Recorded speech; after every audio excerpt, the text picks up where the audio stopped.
Hi, everybody. There's a longer kind of close reading analysis on Tim O'Brien's The Things They Carried, but I've included this talking about the elements of literature individually um, and kind of hopes to kind of generate some discussion as well.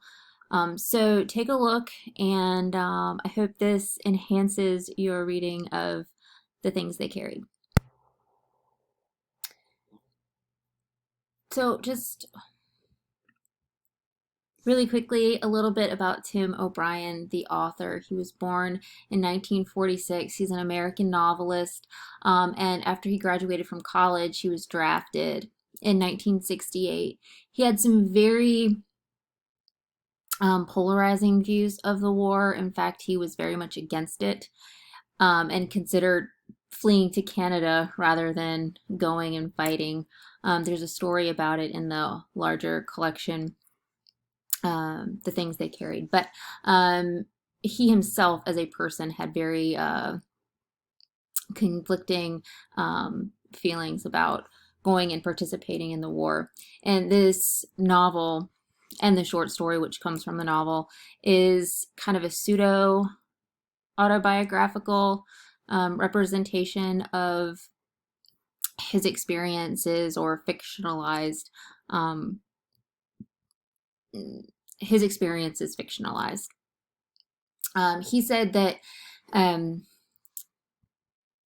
when you read the collection, the novel as a whole, it's not necessarily so important about the facts. It's what he wants us to focus on is the emotional effect of the incidents. So let's look at the literary elements. The first one we have is setting. Let me move myself so you guys can see everything.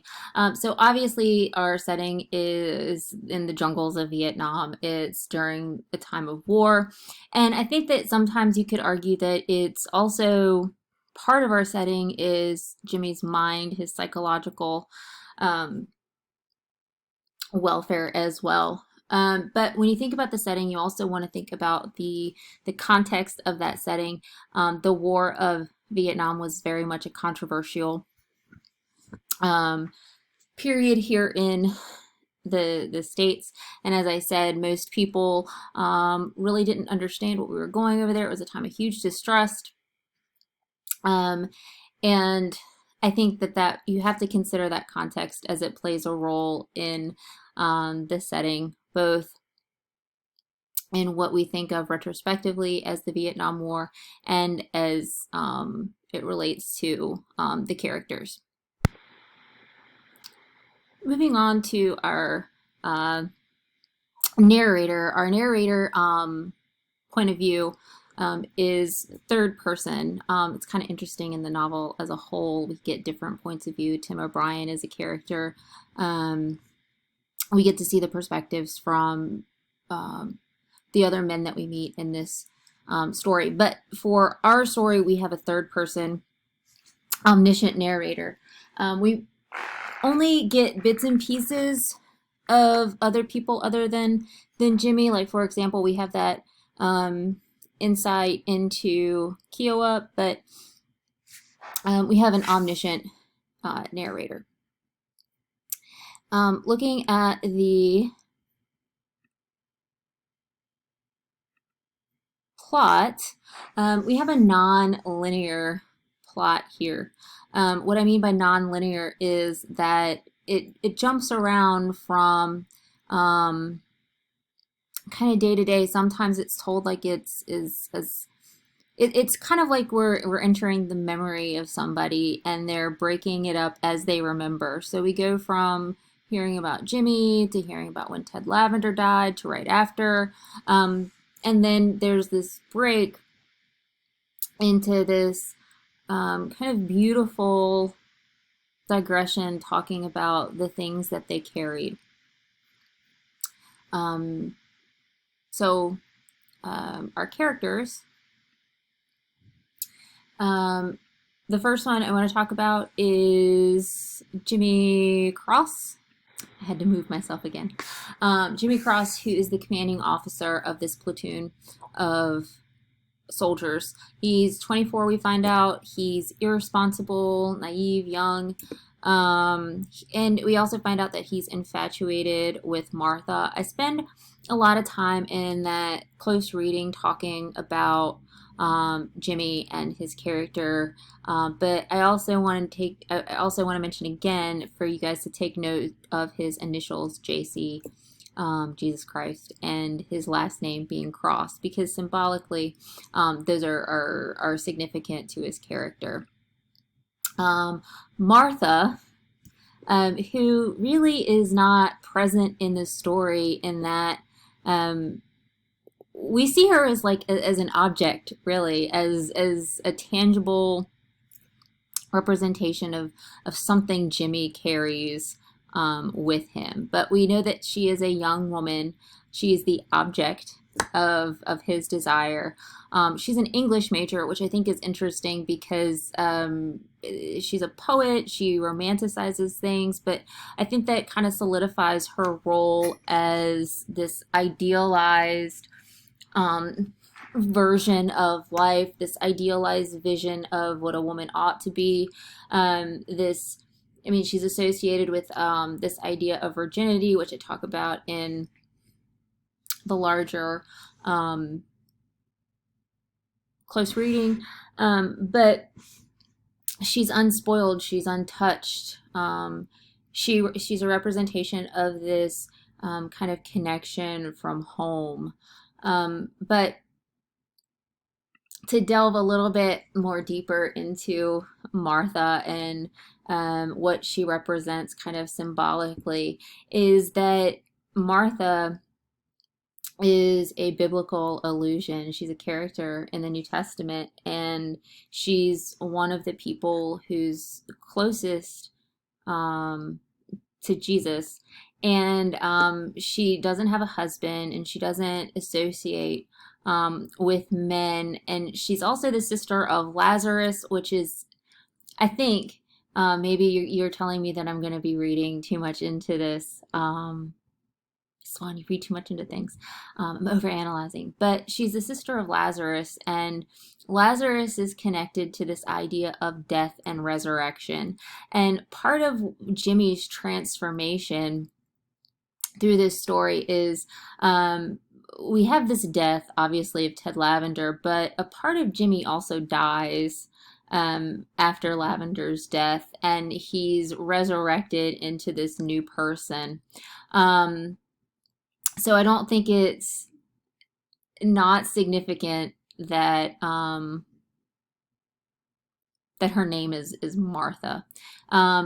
She's also associated with this idea of distractions and priorities. When Jesus comes to eat with her family, her sister Mary is attentive and sits at Jesus's feet, but she's too distracted with making sure things in the household are ordered and proper. And she's chastised by Jesus to say that, you don't have your priorities straight. So Martha is a distraction for Jimmy.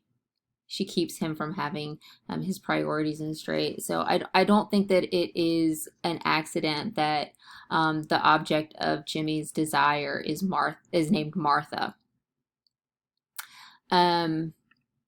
Ted Lavender, I talk a lot about him in the larger one, so I'm just going to mention that he's young, he's the embodiment of innocence, and he's also this tangible representation of fear. We get a cast of characters in this story. I'm sure I missed some, but Rat Riley, Henry Dobbins, Kiowa Lee Strunk. The characters themselves aren't as important as the items that are associated with them. They each carry specific things, and they each represent something in the story. Specifically as it relates to items of comfort, items that represent intangibles that sometimes war costs us, like the comic books, the ability to laugh, the Old Testament, our fear, or our belief in God or a higher power. a hatchet, protection or safety. So all of the things that, like I said, the characters themselves aren't as important as the items associated with them. Our conflict, um, person versus person, um, not so much as it is person versus society. Um, there's this whole idea that, you know, there's a war going on, and there's that expectation that society has placed on these men to perform and to be good soldiers, to be good Americans, that they have a hard time living up to. And I think that that's just as much as a social society thing as it is a person versus self. There's tons of person versus self. If you look at Jimmy Cross, and the struggles that he has, but you could also look at the the representative they, because they, the things they carry, the soldiers themselves, also become kind of this all present character. And it looks at the psychological pressures and challenges that they deal with through this external conflict. Some symbols, again, they're enumerated, right? And I'm interesting to see what you guys come up with. But I mentioned tunnel, the fire. I talk about fire a lot in the longer close reading, and then the hole that Jimmy goes into.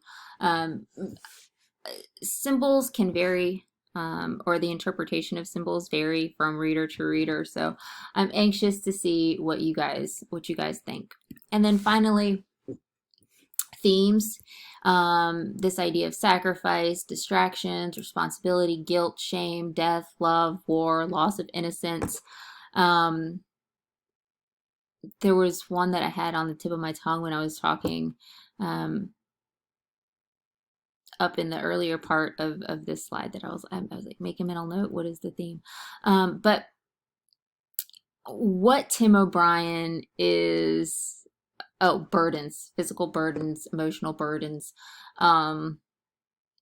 What Tim O'Brien is saying, that's up to you. What do you take away from this story? Remember, theme is not a lesson, right? It's what comment on the human experience or life is Tim O'Brien making through this story? What is he saying about war? What is he saying about distractions, responsibility, loss of innocence?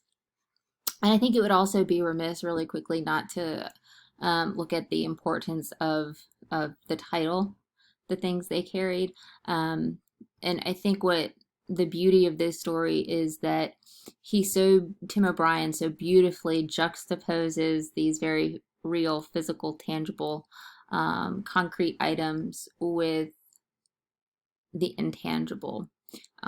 So let me know what you guys think. I hope that this kind of spurs some thoughts, some discussion, and enhances your reading of the text.